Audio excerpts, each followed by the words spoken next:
Hey YouTube, Mike the Alpha Hoarder here. Thanks for joining me today. For this video, I want to do a bit of a walk down memory lane and have a little bit of a discussion about the market. So sometimes I just enjoy looking at old piles of cards. It's something that Rudy used to do on his channel right back in the beginning. And he doesn't do it as much anymore, but I remember what a cool experience it was, and I just figure, maybe I can do a bit of that at this point. So I want to look at a couple of my favorite cards, but really I want to chit-chat. And in particular, I want to talk about the market and about whales exiting the market. Because that has a number of implications for those of us that are remaining in the hobby. And it raises some questions about what exactly one should do in the present time. As always, I don't claim to have the answers, but I am happy to think about it out loud with you all, and I look forward to your input. So, first up, let's take a look at a card that I just love. Raging River.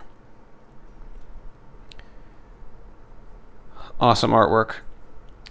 What this card does basically is divide the battlefield during an attack. Pretty much how you'd expect if you were, at war around a river. And it's one of those cards where the art and the world building are just perfectly in sync, which was, I think, more common in the old days. It just adds to the immersion, I think. But also red is just beautiful in the old frame. So Raging River is one of my pet cards. Absolutely love it. And I've got something like 3% of the original Alpha print run. This is almost all of my copies for, some logistical reasons. There's a handful of copies in other locations I just didn't have time to gather, but this is pretty much my position. And I guess depending on your attrition calculations, it's more like 5 or 6% of the surviving print run. And I pretty much try to get one copy a month. I've done that for, the last 2 years at least. Since 2020, probably. And honestly, there really wasn't that much competition over it. It was sort of just me quietly doing that until very recently. It seems somebody else is after this card, and the few that are left on the market are just crazy priced, so I think I'm done accumulating it, and so I figured I could share it. But what we have here is a deluge of rivers, which is pretty cool, isn't it? A lot of people ask what exactly I'm going to do with this insanity. This is nuts, right? Yeah, this is nuts. I've said it before, and I try to be unironic about it, but I don't actually recommend hoarding to people. I don't think it's a great idea. I think those of you with properly functioning ventromedial prefrontal cortexes are better off diversifying. Get fewer copies of more valuable cards rather than a bunch of copies of less valuable cards. And if you really have a screw loose, then do what I do, I guess, which is get lots of copies of valuable cards. So there you have it. But the question that's relevant for today is, can people like me exit? If we wanted to, fully or partially. Because even if I don't, other people will. And I think other people are presently. And, what's that going to look like? So I do have thoughts on exit strategies, but considering that I don't sell myself, I remain in an accumulation phase. I haven't really talked about it too much. I'm not an expert on that topic. But I do have some ideas how to gracefully exit, and so I want to get into that a little bit later, but I think that's probably going to be part 2.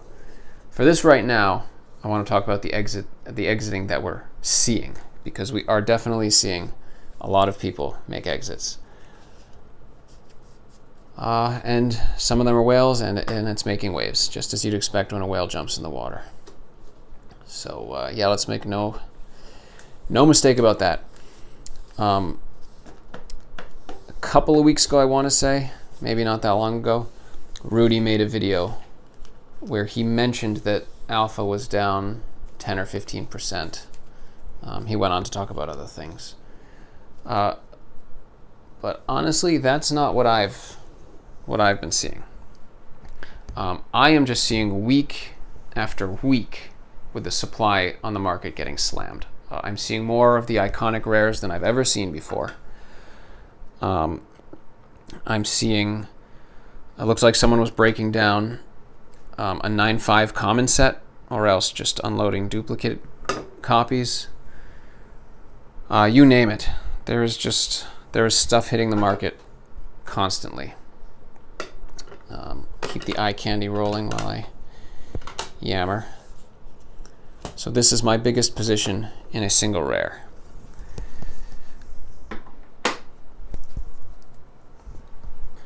And then we have some lightning bolts. Another card I love. Christopher Rush. Another sort of literal interpretation of the art, but in an awesome way. Beautiful, iconic. You know, the blues, the red. What's to say? By percent of print run, this is a much less impressive position. But this card is, you know, played a lot. And so people want play sets. And honestly, this was probably as hard of a position to accumulate as the other one.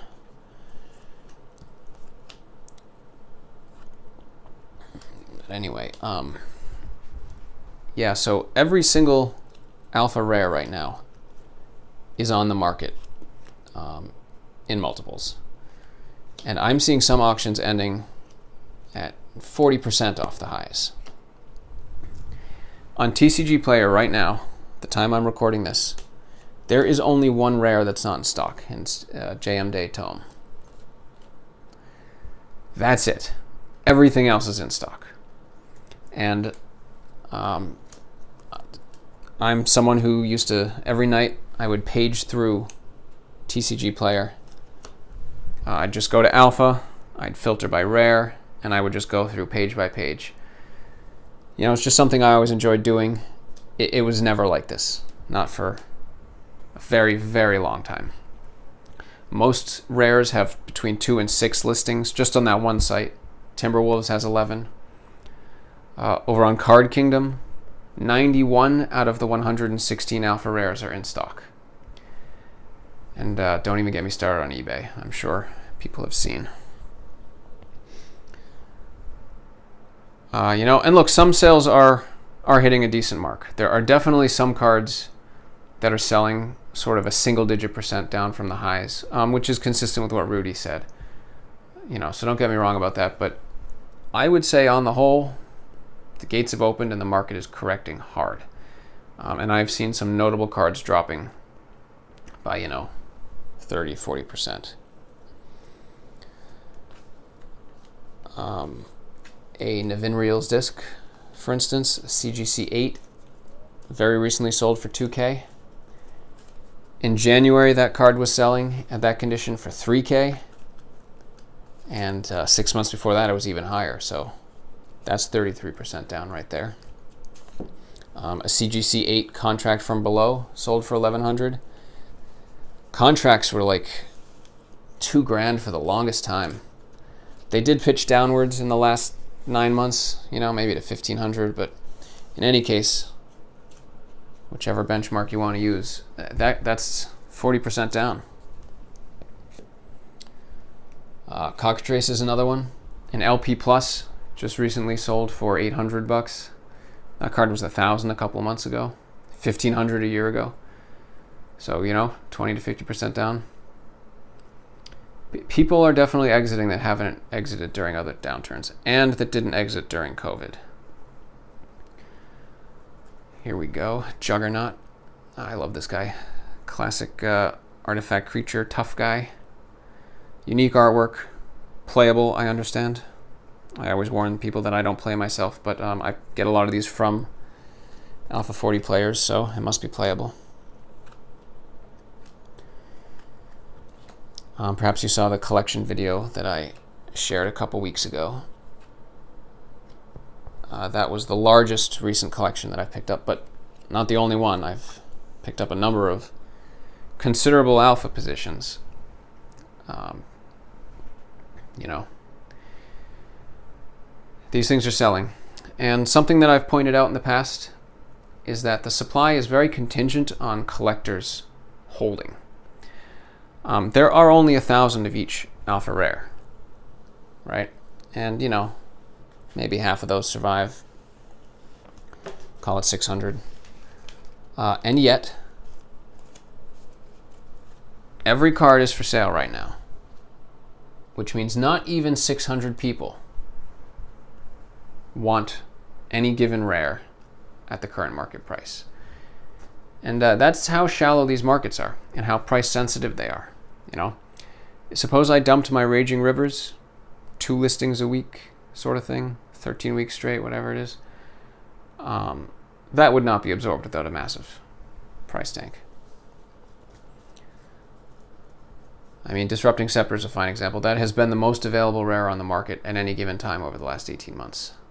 And, you know, right now there's 33 of them on the market that I found. 33 copies. 3% of that print run is on the market right now. It doesn't have a stable home, let's say.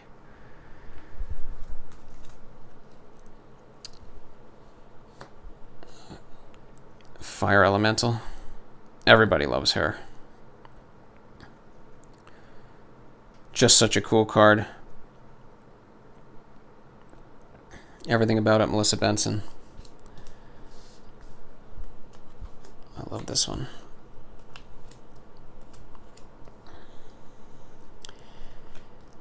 Yeah, so the markets are shallow, especially on small time horizons. And if collectors aren't holding, that matters.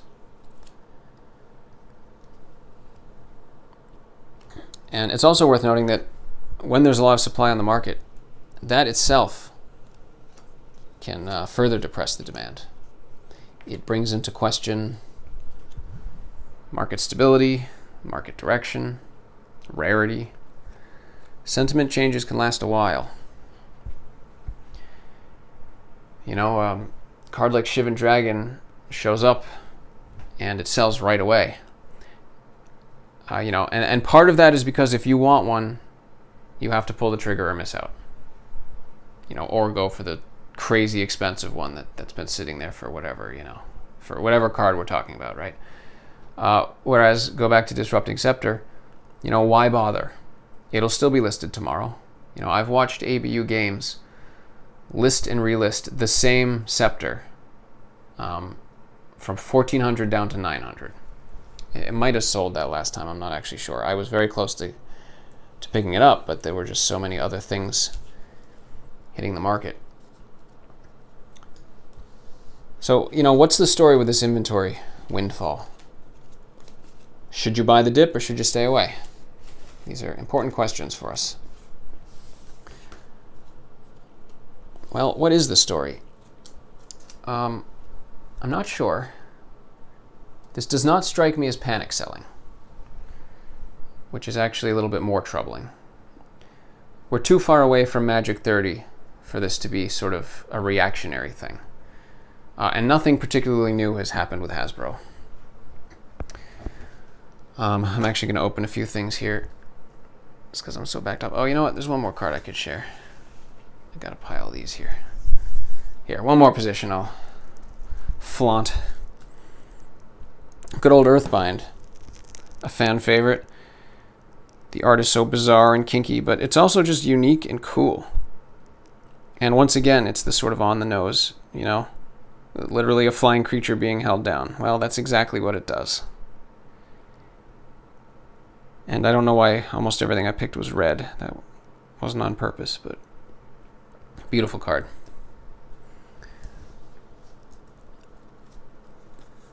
Anyway, yeah, what was I saying? I just lost my train of thought. Not sure. I lost it. But the point was, I haven't seen anything that would sort of trigger a panic sell. Which means we're seeing more calculated exits. people that are actually just fed up. You know, it's sort of been at a simmer and then at a boil, and the boil is now coming over the sides of the pot. But it's not because of any one thing. It's the sentiment that's been growing down there. I mean, man, in the last 2 months, we've seen nearly complete rare sets, more than one. You know, a couple in very nice condition, a couple beat up. Just, I mentioned the 9.5 commons, a whole bunch of those showed up. But the sort of cards we're seeing appear to be cards that were in long-term collectors, what we would have called diamond hands not too long ago. It's the sort of cards that the people that have them typically don't need to sell them. So if they're selling them, it's because they want to sell them. So why? What does it mean? Why are these people exiting all at once? Does it matter, and will it continue? Well, I don't know. I don't have the answers. I never do on this channel. Sorry to disappoint. I do think Magic 30 is a really big part of it. Sentiment is no small thing. And Magic 30 was a betrayal in a lot of people's eyes, mine included. I will say it's a betrayal that I had at least considered was on the table. I'm on record saying that, but I still didn't think that it was gonna, you know, sort of come to be like that. But you know, if you want a sure way to uproot even the longest held love and passion, it's through betrayal. So I think that runs deep, and I think that's the sort of thing that's going to shake collectors who don't need to sell and maybe didn't want to sell, or maybe they were coming close to wanting to sell or getting older or whatever. Maybe they didn't look at them as much anymore. But something like that happens, and it moves the water line. It moves the base level. And you know, if people want to get out, or even if they don't want to get out, suppose they just want to reduce exposure, and they do that ungracefully. There are enough large whales to cause the problems like we're seeing. I know several people who could absorb my entire collection, and it probably wouldn't move their position by more than 10%. You know, I could be wrong. That's sort of napkin math based on comments that some people have made to me, but I think that's true. And then, you know, there are a bunch of people like me at my level. You know, I was completely invisible until I started the YouTube channel. No one even knew I was out there. Even the people I was buying from and dealing with really didn't know what was going on until I decided to share it. I can't be the only one like that, you know? So what I'm getting at is, what happens if sentiment changes in sort of a deep way, and some percentage, I don't know, 10, I'll pull a number out of my ass, 10% of collectors, of the sort of hardcore collectors, decide they want to reduce their position, downsize their exposure,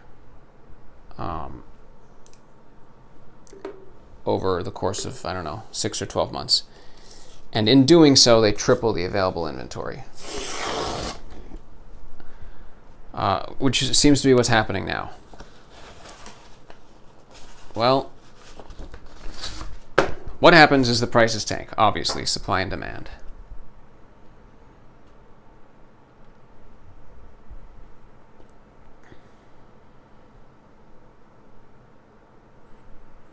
But does it cause a crash? Does it cause permanent effects? Well, whales do exit all the time. They always have. You know, now and in the past. My recent collection video, that was 1,400 alpha cards. The person selling that, I think, would meet any definition of a whale. But that didn't even cause a blip on the market, because I absorbed it. So, you know, that happens too, but only so much of that can happen before you get spillover into the open market. And if that's where we're at, then I think we're in for some troubling times ahead. There are two specific things I want to consider. The first is what all this means short term. The second is what all this means long term. Now, one of the reasons I wanted to open this package is because I am actually expecting one more copy of Raging River. So let's just take a quick look. There it is. Ooh, beautiful red cards. Oh, awesome.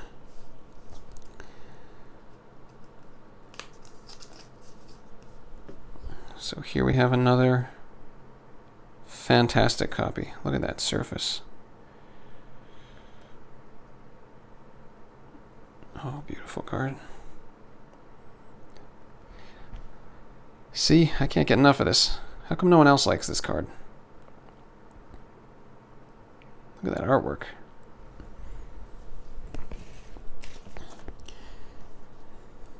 This is another favorite of mine. I could have pulled Amy Weber, of course. Beautiful card. Historically, near impossible to find on the market. Very, very hard. Presently, multiple copies exist. It's shown up on auction, I want to say twice in the last 2 months.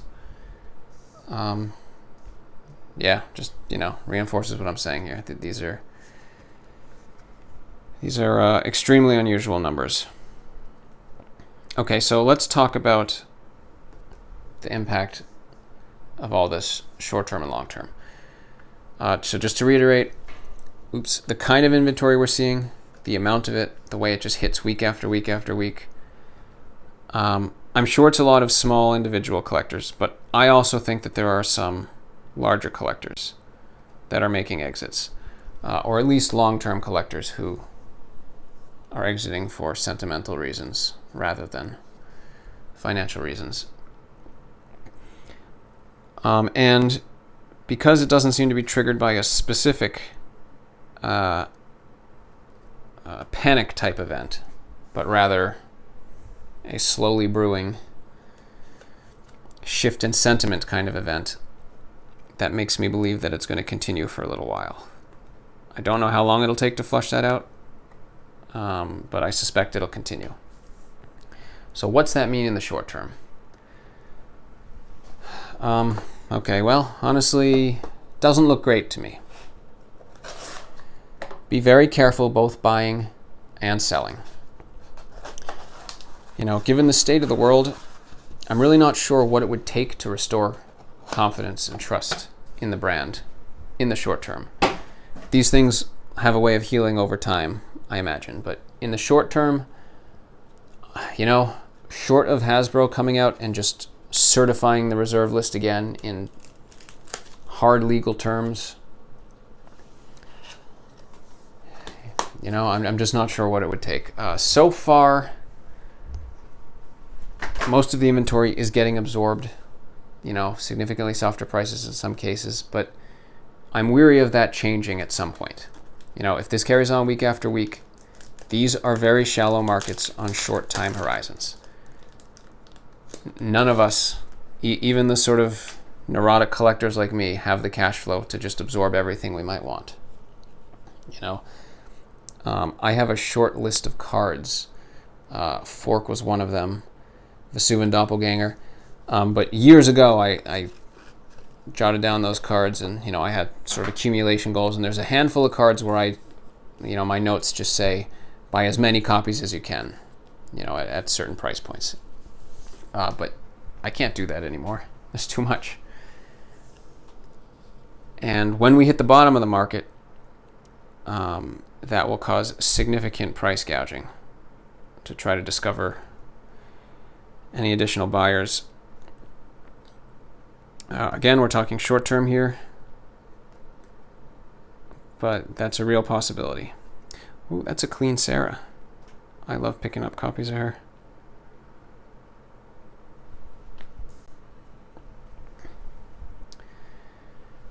And as I've mentioned more than once, just the presence of all the inventory will have the effect of it's like a feedback loop. It will lead to additional sentiment changes in and of itself, because it discourages people from competing in listings in the same way that they might have. You know, without that sort of urgency, the FOMO, I mean, you know, those sort of things are relevant variables in super exclusive markets. And when that changes, it depresses prices further. So if you have to sell, be aware that the competition has never been higher. And we don't know how close we are to the market bottoms, especially for cards that aren't sort of the top tier stuff. So the decision to sell really should depend on your long-term feelings. And so let's just talk about that, and then we can wrap up this video. Natural selection. When I did the video where the AI bot made the artwork, I got more than one complaint that the AI's version did not include nipples. And what is natural selection without some nice nipples? I don't know, you tell me. Okay, so long term, and should you buy? That's sort of related questions, I think. Is this a dip before we recover? New collectors enter the space, and then we get back on our rocket ship to the moon? Or not? And I don't have that answer either, but I do know what it's contingent upon. It depends entirely on the biggest variable that I've identified in this hobby so far, which is what I call a generational handoff. If magic continues to be a cultural phenomenon, and, you know, social media influencers, such content creators continue to build interest in the old vintage cards, then I don't think there's really anything to worry about. This is all nothing more than a short-term blip.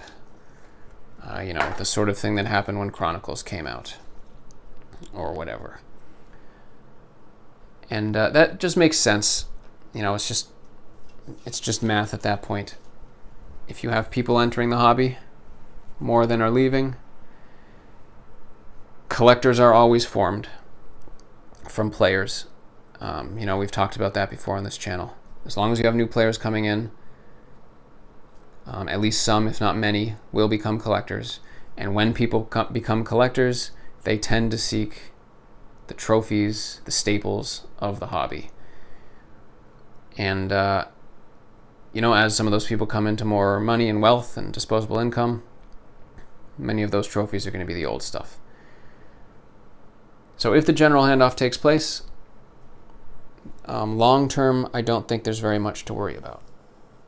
And, you know, in fact, it is possible that what we're seeing right now will be the catalyst for the first big generational handoff that I'm describing here.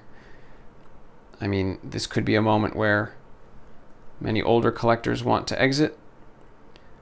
Prices come down, in some cases 40%, like I'm describing here.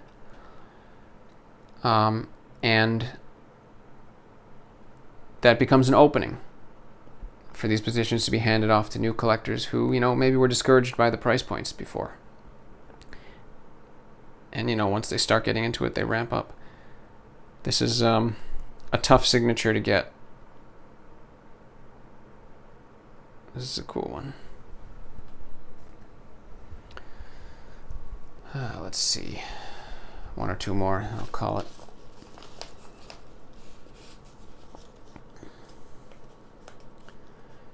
So yeah, if that's the case, if we don't bottom out the market, we will definitely still see short-term softer prices, but we will see that inventory slowly and surely soak up. You know, some of it by the old collectors that aren't interested in leaving, but maybe some of it by new collectors. In that case, Good old jump. In that case, what we're looking at right now is probably a fantastic entry point. If and only if that is true, then this is the best time to buy that there has been in a very long time.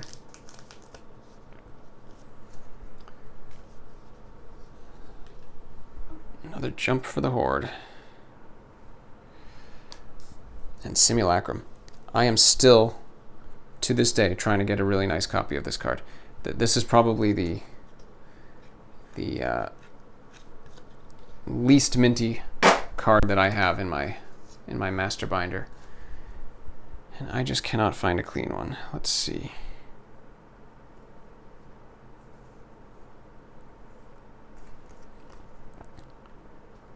Well, this is pretty clean, but not great centering.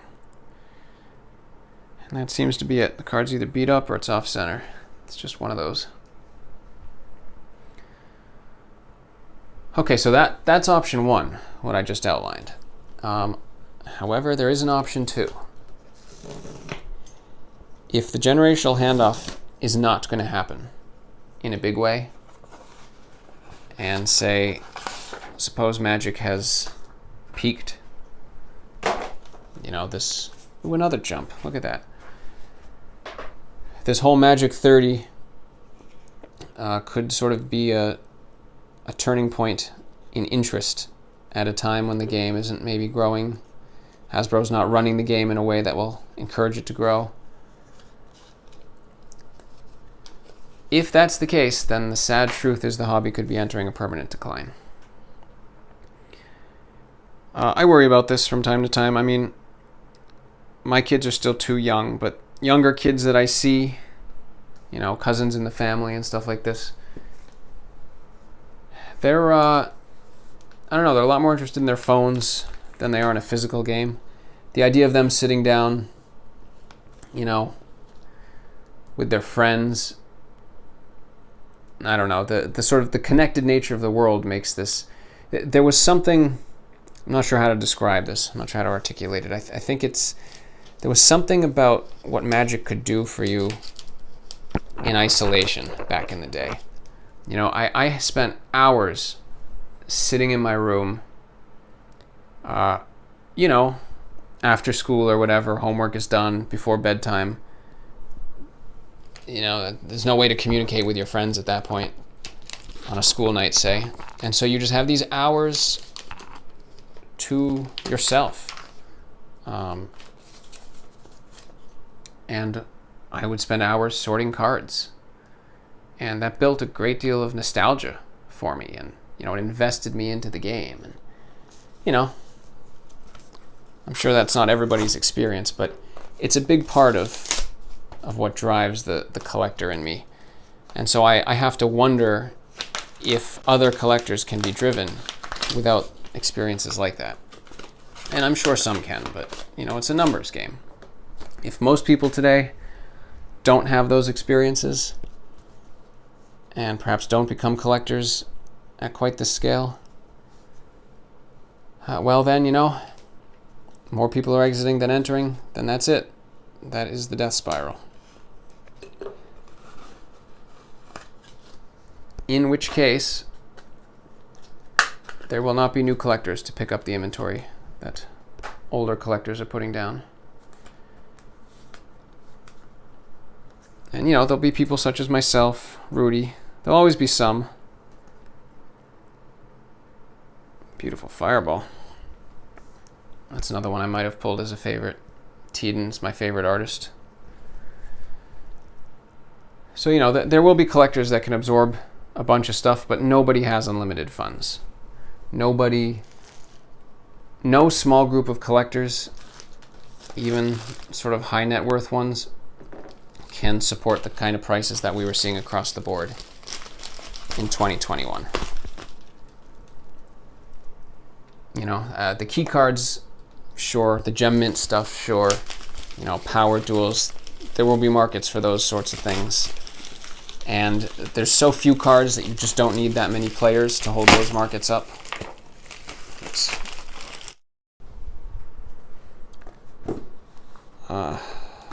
You don't need that many participants to hold those markets up. But for a lot of other cards, you know, the natural selections, the aura flames, the raging rivers, the ones that don't have that status, you know, the prices won't be supported. So in that, if that's the scenario that we're in, then this would be a very unwise time to buy if investment is your goal. Ooh. Crusade.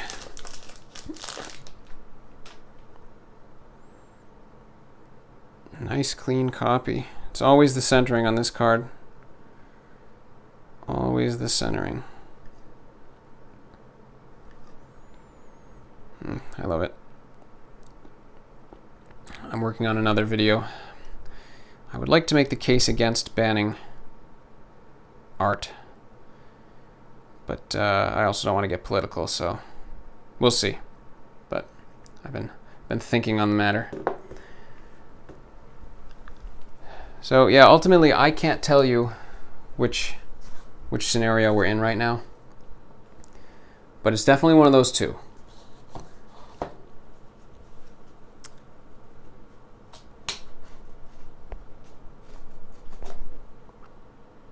So if I had to guess,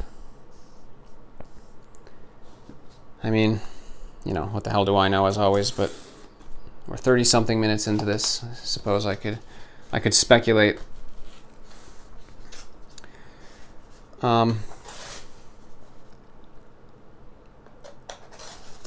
My read on all of this is that Magic 30 is pushing out a lot of old school investors and collectors,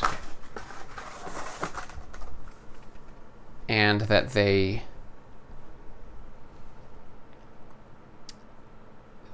will be replaced by new entrants into the market. That is my general feeling. At least if we're talking about alpha. I think there's a small enough supply and enough avid collectors. I think it'll work out.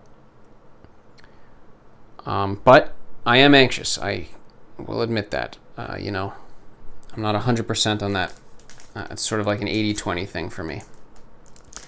I've made some changes myself in my own buying habits. I am not really buying as many commons, almost none, unless they're in a collection, actually. I'm interested in the iconic stuff, the rare stuff. And for me, that's a way of hedging against the possibility that we are nearer to a bigger problem than perhaps I once thought. I imagined that the big generational handoff test was probably 10 to 15 years down the road. Maybe Magic 30 is forcing that timeline to contract. I don't know. I don't think so, but I don't know. And so me personally, I would not be selling into this. I do continue to buy, but I am being a little bit more careful. Because there's just no downplaying the amount of risk at this point. So, yeah, I don't know. There you go. Risk and reward are proportional. The prices that we're seeing on these cards today, this is either the most epic entry point that we've had in years, or it's the worst time to buy in. And you're going to have to be the judge of that. All right, that's what I got for today. Thanks so much for joining me. Thanks for watching today's video. If you're enjoying my content and you want to help the channel grow, consider hand delivering a plate of freshly baked cookies to every one of your neighbors, and then say that they're from me. See you next time.